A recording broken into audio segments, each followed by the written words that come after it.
La dernière assemblée générale de l'année de la commission locale d'information du centre de stockage de la Manche géré par l'Andra s'est tenue ce mercredi 14 décembre à l'amphithéâtre de la mairie de La Hague.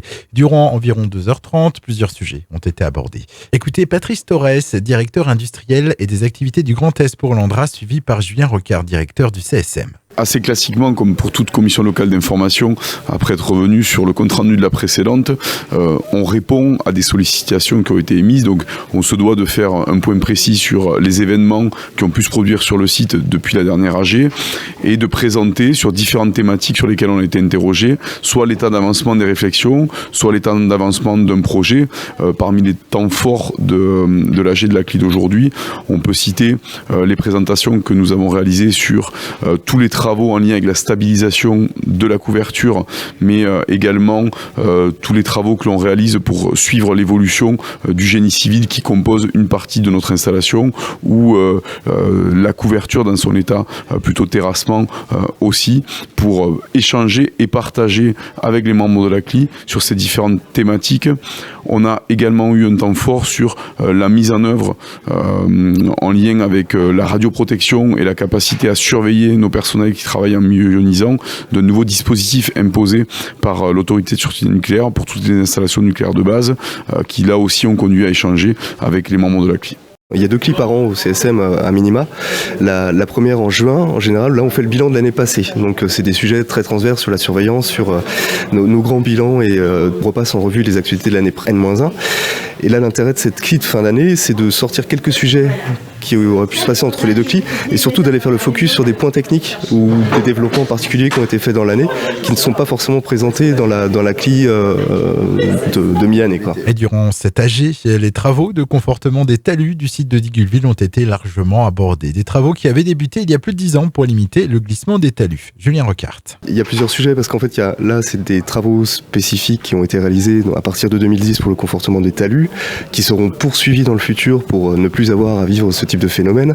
Mais ça rejoint aussi un sujet qui date de fin des années 90 ou même de la période 2000-2010 sur l'extension du centre et l'affaiblissement des pentes des talus, puisque le sujet d'origine a été présenté avec une extension très lointaine en fait du site, ce qui n'est plus aujourd'hui le cas. Et donc on doit reprendre aussi cette explication parce que ça a été ancré dans les mémoires à un moment donné, et aujourd'hui ce n'est plus le cas. C'est les travaux en fait qui vont nous permettre de pérenniser la stabilité de la couverture, la stabilité des talus, les infiltrations de bordure, et qui vont nous permettre ensuite de pouvoir déposer une demande de passage en phase de surveillance pour entrer dans une nouvelle phase sur le stockage du CSM. Autre sujet abordé lors de cette commission locale d'information de l'Andra, le projet de méga-tuiles pour améliorer l'étanchéité du site. Les explications de Patrice Torres. Dans le cadre des travaux de renforcement de la couverture que Julien vient de décrire, on a un sujet à traiter qui ne concerne pas la stabilisation de la couverture, mais qui concerne un phénomène qu'on appelle les infiltrations parasites. Pour faire très simple et caricatural, c'est de l'eau de pluie propre qui ne vient pas du tout en contact du massif de déchets, mais qui vient perturber le suivi et la surveillance que nous faisons des effluents récupérés sur le site. Pour corriger en fait ces perturbations, il faut qu'on étanche la partie basse de cette couverture. On étudie différentes options d'imperméabilisation de cette partie basse. Parmi ces options, il y a une option innovante qui fera d'ailleurs l'objet de brevets déposés par l'Andra, qui vise à utiliser des méga-tuiles, donc des tuiles de très grande dimension, en béton fibré ultra performant.